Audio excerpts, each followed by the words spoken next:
ಇರಾನ್ನ supreme leader Khamenei ಸಾವು ಭಾರತದ ಒಂದು ತಟಸ್ಥಿನ ನಿಲುವಿನ ಹಿಂದಿನ ಆ ಒಂದು ಮೂರು ರಾಜತಾಂತ್ರಿಕ ರಹಸ್ಯ ಕಾರಣಗಳು. ಎಸ್, ಫ್ರೀಡಂ ಟಿವಿಗೆ ಸ್ವಾಗತ. ನಾನು Rohan Hiremath. Khamenei death and India's stand. 86 ವರ್ಷದ ಇರಾನ್ನ ಸರ್ವೋಚ್ಚ ನಾಯಕ ಆಯತುಲ್ಲಾ ಖಮೇನಿ ಸಾವಿನ ಒಂದು ಶಿಯಾ ಮತ್ತು ಸುನ್ನಿ ಆ ಒಂದು ಪಂಗಡದ ವ್ಯಾಪಕ ಒಂದು ಆಕ್ರೋಶ ಈಗಾಗಲೇ ವ್ಯಕ್ತವಾಗ್ತಾ ಇದೆ.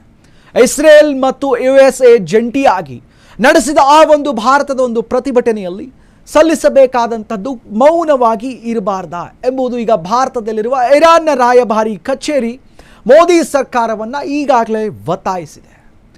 ಹಾಗಾದರೆ ಖಮೇನಿ ಯುಗಾಂತ್ಯ, ಇರಾನ್ನ ಬಿಕ್ಕಟ್ಟು ಮತ್ತು ಭಾರತದ ಮೌನಕ್ಕೆ ಇರುವ ಆ ಒಂದು ರಾಜತಾಂತ್ರಿಕ ಕಾರಣಗಳಾದರೂ ಏನು?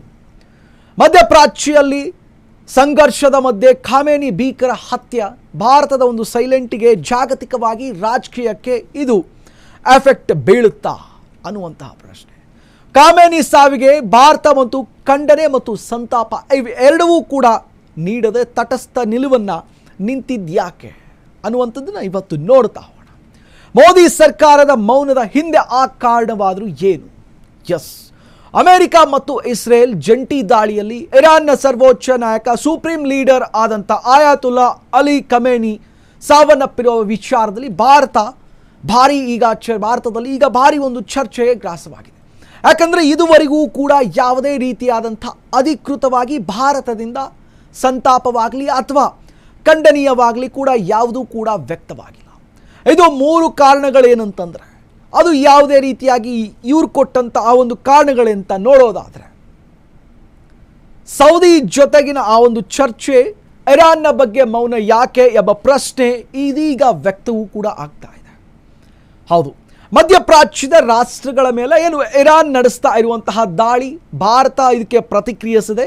ಸೌದಿ ಅರೇಬಿಯಾದ ಒಂದು ದೊರೆ ಸಲ್ಮಾನ್ ಬಿನ್ ಅಬ್ದುಲ್ ಅಜೀಬ್ ಮತ್ತು ಪ್ರಧಾನಿ ಪ್ರಿನ್ಸ್ ಮೊಹಮ್ಮದ್ ಬಿನ್ ಸಲ್ಮಾನ್ ಅವರೊಂದಿಗೆ ಈಗ ಪಶ್ಚಿಮ ಏಷ್ಯಾದ ಪರಿಸ್ಥಿತಿಯ ಬಗ್ಗೆ ಈಗ ಖುದ್ದು ಮೋದಿ ಚರ್ಚೆಯನ್ನು ಮಾಡಿದ್ದಾರೆ. ಅದು ಕೂಡ ವರದಿಯಾಗಿದೆ. ಭಾರತವು ಕೂಡ ಇಂತಹ ಒಂದು ಕ್ಲಿಷ್ಟಕರ ಪರಿಸ್ಥಿತಿಯ ವೇಳೆ ಸೌದಿ ಪರವಾಗಿ ನಿಲ್ಲುತ್ತದೆ ಎನ್ನುವ ಒಂದು ಉಭಯ ದೇಶಗಳು ಕೂಡ ಈಗ ಮೋದಿ ಈಗಾಗಲೇ ನೀಡಿದ್ದಾರೆ. ಜಾರ್ಡನ್ ದೇಶದ ದೊರೆ ಕಿಂಗ್ ಅಬ್ದುಲ್ ಜೊತೆಗೆ ಮಾತನಾಡಿದ್ದಾರೆ ಅಂತ ಅವರು ಕೂಡ ಹೇಳಿದ್ದಾರೆ. ಆದರೆ ಇರಾನ್ ಜೊತೆ ಉತ್ತಮವಾದಂತಹ ರಾಜತಾಂತ್ರಿಕ ಸಂಬಂಧವನ್ನು ಭಾರತ ಹೊಂದಿದ್ದರೂ ಕೂಡ ಯಾಕಾಗಿ ಇರಾನ್ನ ಒಂದು ಸರ್ವೋಚ್ಚ ನಾಯಕನ ಒಂದು ಹತ್ಯೆಯ ಬಗ್ಗೆ ಮೌನವಾಗಿ ಇದ್ದಾರೆ ಅನ್ನುವಂತಹ ಪ್ರಶ್ನೆ ಈಗ ಚರ್ಚೆ ಹುಟ್ಟುಹಾಕಿದೆ.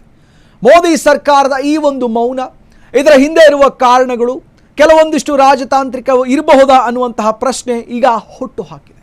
ಅಥವಾ ಇವರ ಒಂದು ತಟಸ್ಥಿನ ನಿಲುವು ಏನನ್ನ ಸೂಚಿಸುತ್ತದೆ ಎಂಬುದು ಕೂಡ ಹಲವಾರು ಕೂಡ ಈಗ ಚರ್ಚೆಗೆ ಗ್ರಾಸವಾಗಿದೆ. ಮೋದಿ ಸರ್ಕಾರ ಪ್ರಶ್ನೆಕರವಾಗಿ ಈಗಾಗಲೇ ಹೊರಹೊಮ್ತಾ ಇದೆ. ಇನ್ನು ಖಮೇನಿ ಹತ್ಯೆ ವಿವಾದ, ಮೋದಿ ಮೌನದ ಮೇಲೆ ಈಗ ಸೋನಿಯಾ ಗಾಂಧಿ ಅವರು ಕಿಡಿಕಾರಿದ್ದಾರೆ.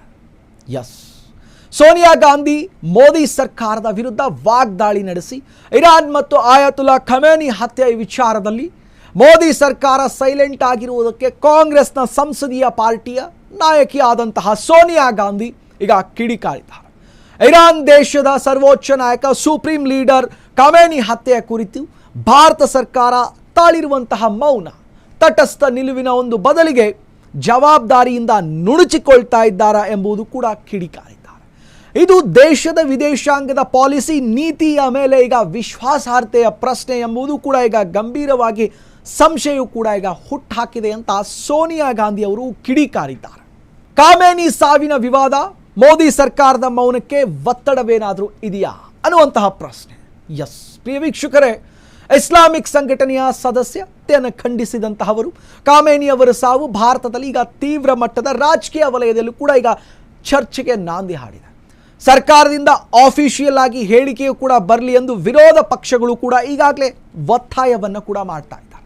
ಈ ಎಲ್ಲ ಭಾಗದಲ್ಲಿ ಕೆಲವೊಂದಿಷ್ಟು ನಾನಾ ಭಾಗಗಳಲ್ಲಿ, ಪ್ರಾದೇಶಿಕ ಭಾಗಗಳಲ್ಲಿ ಉದ್ವಿಗ್ನತೆಯೂ ಕೂಡ ಈಗ ಹೆಚ್ಚಾಗ್ತಾ ಇರುವ ನಡುವೆಯೂ ಪ್ರಧಾನಿ ಮೋದಿ ಅವರ ನೇತೃತ್ವದ ಕೇಂದ್ರ ಸರ್ಕಾರ ಮೌನವನ್ನು ಕಾಯ್ದುಕೊಂಡಿದ್ದಕ್ಕೆ ಕಾರಣವಾದರೂ ಏನು?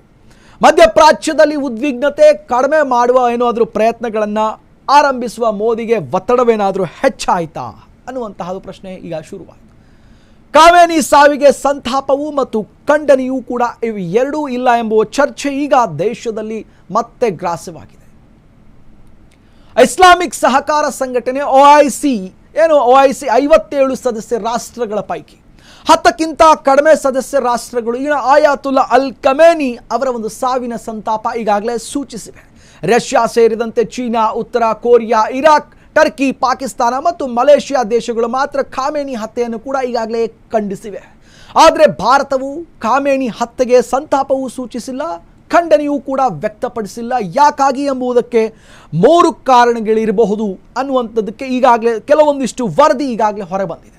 ಆ ವರದಿಯ ಬಗ್ಗೆ ಕೆಲವೊಂದಿಷ್ಟು ವಿಚಾರಗಳನ್ನು ನೋಡ್ತಾ ಹೋಗೋಣ. ಮೊದಲ ಕಾರಣ ಮತ್ತು ಸಮಾನ ಅಂತರ ಕಾಯ್ದುಕೊಳ್ಳುವ ಅನ್ನುವ ರಾಜತಾಂತ್ರಿಕ ಸಂಬಂಧವ ಅನ್ನುವಂತಹ ಪ್ರಶ್ನೆಯೂ ಕೂಡ ಇದೆ. ಭಾರತವು ಇರಾನ್, ಇಸ್ರೇಲ್ ಮತ್ತು ಅಮೆರಿಕಾದ ಜೊತೆಗೆ ಉತ್ತಮ ರಾಜತಾಂತ್ರಿಕ ಸಂಬಂಧವನ್ನು ಹೊಂದಿದೆ. ಈಗ ಆ ನಡೆಯುತ್ತಿರುವ ಈ ಎಲ್ಲ ಒಂದು ನಡೀತಾ ಇರುವಂತಹ ಆ ಉದ್ವಿಗ್ನತೆ ಭಾರಿ ಇರಾನ್ ಮತ್ತು ಇಸ್ರೇಲ್ ದೇಶಕ್ಕೆ ಸೀಮಿತವಾಗಿಲ್ಲ, ಇದಕ್ಕೆ ಮಧ್ಯಪ್ರಾಚ್ಯ ದೇಶಗಳಿಗೂ ಕೂಡ ಇದು ಸೇರಿದೆ. ಇರಾನ್ನಲ್ಲಿ ಕೂಡ ಸ್ನೇಹಿತ ಒಂದು ಸಂಬಂಧ, ಇವೆಲ್ಲ ಒಂದು ಇಂಧನ, ಈ ಭದ್ರತೆ ಇವೆಲ್ಲವನ್ನು ಗಮನಿಸಿದಾಗ ಅದರ ಆರ್ಥಿಕ ಹಿತಾಸಕ್ತಿಗೆ ಮುಖ್ಯವಾಗಿರುತ್ತದೆ. ಇಸ್ರೇಲ್ ಜೊತೆಗೆ ಸ್ನೇಹವು ಮತ್ತು ರಕ್ಷಣೆ ಮತ್ತು ತಾಂತ್ರಿಕವಾದಂತಹ ದೃಷ್ಟಿಯಿಂದ ಅತ್ಯಗತ್ಯವಾಗಿ ಯಾವುದೂ ಕೂಡ ಎಲ್ಲೂ ಕೂಡ ವಾಲಿದರೂ ಕೂಡ ಒಂದು ಕಡೆ ಸಂಬಂಧಕ್ಕೆ ದೊಡ್ಡ ಹೊಡೆತ ಬೀಳುತ್ತದೆ ಮತ್ತು ಧಕ್ಕೆ ಆಗುತ್ತದೆ ಎಂಬುವ ಕಾರಣಕ್ಕೋಸ್ಕರ ಭಾರತವು ಈ ವಿಚಾರದಲ್ಲಿ ಸೈಲೆಂಟ್ ಆಗಿ ತಾಳ್ತಾ ಅನ್ನುವಂತಹ ಕೂಡ ಪ್ರಶ್ನೆ ಉದ್ಭವ ಆಗುತ್ತೆ. ಇನ್ನು ಈ ಎರಡನೇ ಕಾರಣ, ರಾಷ್ಟ್ರೀಯ ಹಿತಾಸಕ್ತಿಗೆ ಒತ್ತಿನ ಸಾಧ್ಯತೆ ಇದೆಯಾ? ಎಸ್.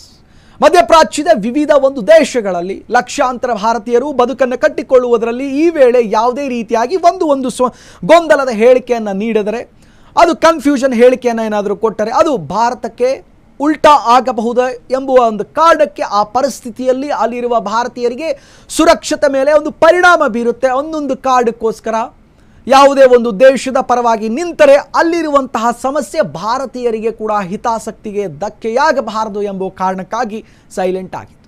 9 ಮಿಲಿಯನ್ಗಿಂತಲೂ ಕೂಡ ಹೆಚ್ಚು ಭಾರತೀಯರು ವಲಸಿಗರು ಮಧ್ಯಪ್ರಾಚ್ಯ ರಾಷ್ಟ್ರಗಳಿಗೂ ಕೂಡ ಆಸರೆಯಾಗಿದೆ.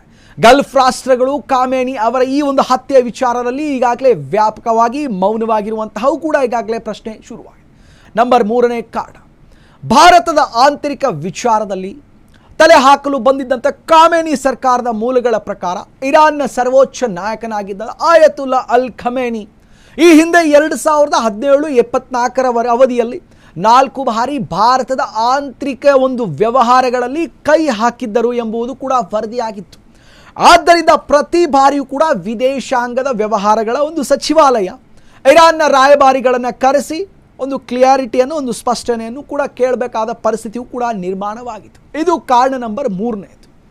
ಒಟ್ಟಾರೆ ಅಲ್ ಖಾಮೇನಿ ಅವರ ಈ ಸಾವಿನ ಬಳಿಕ ಭಾರತದ ಒಂದು ಸರ್ಕಾರ ಅಧಿಕೃತವಾಗಿ ಸಂತಾಪವನ್ನಾಗಲಿ ಖಂಡನೆಯನ್ನಾಗಲಿ ಕೂಡ ಎಲ್ಲೂ ಕೂಡ ವ್ಯಕ್ತಪಡಿಸದೆ ಮೌನವಾಗಿರುವುದಕ್ಕೆ ರಾಜತಾಂತ್ರಿಕ ಒಂದು ಬ್ಯಾಲೆನ್ಸ್ ಅನ್ನ ಭಾಗವಾಗಿರಬಹುದಾ ಎಂಬುದು ಕೂಡ ಈಗಾಗಲೇ ಕೆಲವೊಂದಿಷ್ಟು ವರದಿ ಈಗಾಗಲೇ ವಿಶ್ಲೇಷಣೆ ಮಾಡ್ತವೆ. ಇರಾನ್ನ, ಇಸ್ರೇಲ್ ಮತ್ತು ಯುನೈಟೆಡ್ ಸ್ಟೇಟ್ಸ್ ದೇಶಗಳೊಂದಿಗೆ ಭಾರತದ ಒಂದು ರಾಜತಾಂತ್ರಿಕ ಒಂದು ರಕ್ಷಣಾ ಮತ್ತು ಇಂಧನ ಸಂಬಂಧಗಳ ಇರೋದಕ್ಕೋಸ್ಕರ ಯಾವುದೇ ಒಂದು ಕಡೆ ಸ್ಪಷ್ಟತೆ ನಿಲುವನ್ನು ನೀಡಬಾರದು, ಹಿತಾಸಕ್ತಿಗೆ ಧಕ್ಕೆಯಾಗಬಹುದು ಎಂಬ ಕಾರಣಕ್ಕೆ ಮಧ್ಯಪ್ರಾಚ್ಯದಲ್ಲಿ ಇರುವಂತಹ ಲಕ್ಷಾಂತರ ಭಾರತೀಯರ ಆ ಒಂದು ಸುರಕ್ಷತೆ ಮತ್ತು ಆ ಹಿಂದಿನ ದಿನಗಳ ಖಾಮೇನಿ ಭಾರತದ ಆಂತರಿಕ ವಿಚಾರಗಳ ಕುರಿತು ಮಾಡಿದ ಹೇಳಿಕೆಗಳು ತಟಸ್ಥ ಒಂದು ನಿಲುವಿನ ಕಾರಣವಾಗಬಹುದು. ಹೀಗಾಗಿ ಈ ಒಂದು ಮೌನವೆಲ್ಲ ಲೆಕ್ಕ ಹಾಕಿದಾಗ ರಾಜತಾಂತ್ರಿಕ ಹೆಜ್ಜೆ ಎನ್ನುವುದು ಕೆಲವೊಂದಿಷ್ಟು ಅಭಿಪ್ರಾಯಗಳು ಎಲ್ಲ ಕೂಡ ವ್ಯಕ್ತವಾಗುತ್ತೆ. ಇನ್ನಷ್ಟು ಅಪ್ಡೇಟ್ಸ್ಗಾಗಿ ನೋಡ್ತಾ ಇದ್ದೀವಿ ಫ್ರೀಡಮ್ ಟಿವಿ, ಜನಸಾಮಾನ್ಯರ ಶಕ್ತಿ. ಕ್ಷಣ ಕ್ಷಣದ ಸುದ್ದಿಗಳಿಗಾಗಿ ಫ್ರೀಡಮ್ ಟಿವಿ ಸಬ್ಸ್ಕ್ರೈಬ್ ಮಾಡಿ, ಲೈಕ್ ಮಾಡಿ ಹಾಗೂ ಫಾಲೋ ಮಾಡಿ. ಹೊಸ ಸುದ್ದಿಗಳ ನೋಟಿಫಿಕೇಶನ್ಗಾಗಿ ಬೆಲ್ ಐಕಾನ್ ಮೇಲೆ ಕ್ಲಿಕ್ ಮಾಡಿ.